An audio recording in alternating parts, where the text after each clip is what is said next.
नमस्कार, आप live cities देख रहे हैं। मैं हूं जय शुक्ला। बिहार में अगर कोई योजना शुरू हो और उसमें भ्रष्टाचार ना हो तो थोड़ा सा अटपटा लगता है, क्योंकि आप भी जानते हैं कि बिहार में हर काम के लिए पैसा देना होता है।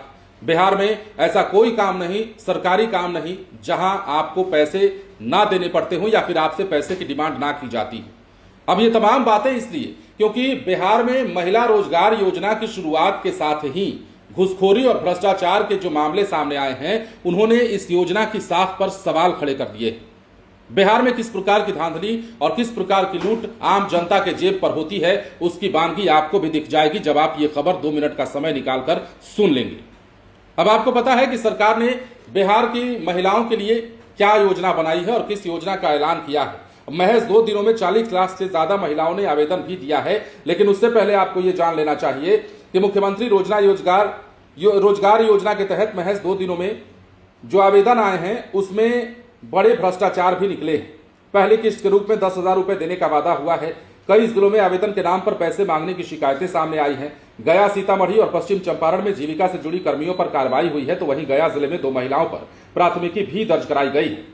अब इस योजना का मकसद महिलाओं को आर्थिक सहयोग देकर रोजगार के अवसर उपलब्ध कराना है। सरकार ने तय किया है कि महिलाओं को कुल 2,10,000 रुपए की सहायता दी जाएगी, जिसमें पहली किस्त 10,000 की होगी। अब कहां कहां मामले उजागर हुए हैं वो भी आपको जान लेना चाहिए। सबसे पहले ये जानिए कि जैसे जैसे आवेदन की रफ्तार इन 2 दिनों में बढ़ी, वैसे वैसे गड़बड़ियों की शिकायतें सामने आने लगी। सीतामढ़ी जिले के लगमा गांव में अर्चना महिला जीविका ग्राम संगठन की जीविका मित्र माधुरी कुमारी पर आवेदिकाओं से 4500 रुपए वसूलने का आरोप लगा। संगठन ने उन्हें तत्काल हटाया और आगे की कार्रवाई की अनुशंसा की। तो उसी प्रकार पश्चिमी चंपारण के नवलपुर पंचायत में पूनम देवी और आशा देवी को भी आवेदन कराने के नाम पर पैसे लेने में के आरोप में निष्कासित कर दिया गया।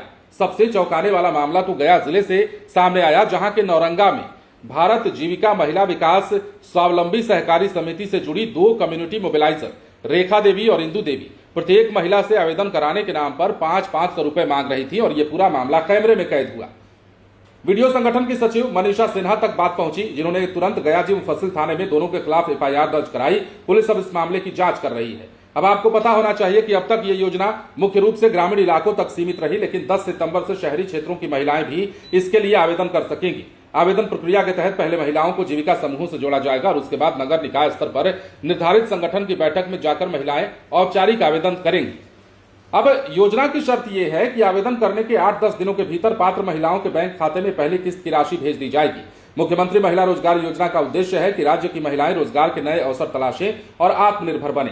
पहली किस्त 10,000 रुपए, दूसरी किस्त समीक्षा के बाद 2 लाख रुपए तक, कुल मिलाकर एक महिला को 2,10,000 रुपए तक की राशि दी जाएगी और ये धनराशि